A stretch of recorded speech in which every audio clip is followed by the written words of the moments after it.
আসছেন আবু সাঈদ এবং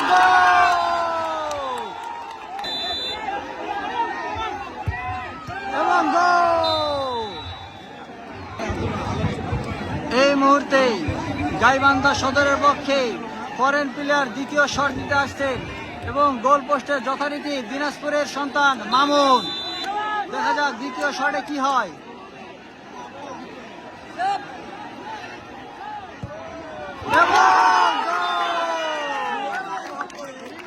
এই মুহূর্তে তৃতীয় শট এবং গোল। এই মুহূর্তে গাইবান্ধা সদরের পক্ষে শট নিতে আসছেন 6 নম্বর জার্সিধারী, গোল পোস্টে যথারীতি মামুন। দেখা যাক কি হয়।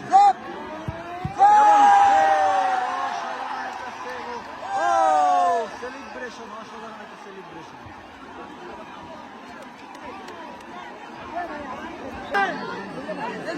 এবার গোবিন্দগঞ্জের পক্ষে শট নিতে আসছেন 18 নম্বর জার্সিধারী এবং গোল পোস্টে যথারীতি লিঙ্কন।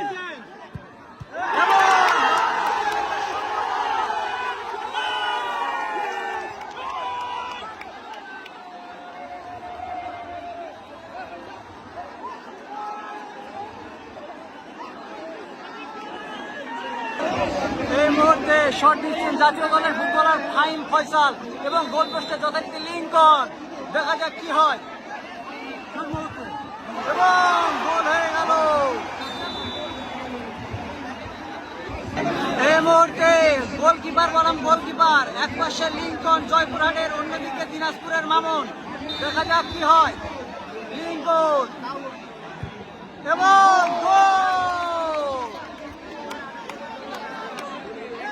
এইবারে ডু অর ডাই। এই শট যদি ঠেকিয়ে দিতে পারে তাহলে সমান সমান, আর যদি ঠেকিয়ে দিতে না পারে তাহলে জিতে যাবে গোবিন্দগঞ্জ উপজেলা। দেখা যাক কি হয়। আবারও গোলকিপার বনাম গোলকিপার, গোলকিপার মামুন বনাম লিঙ্কন।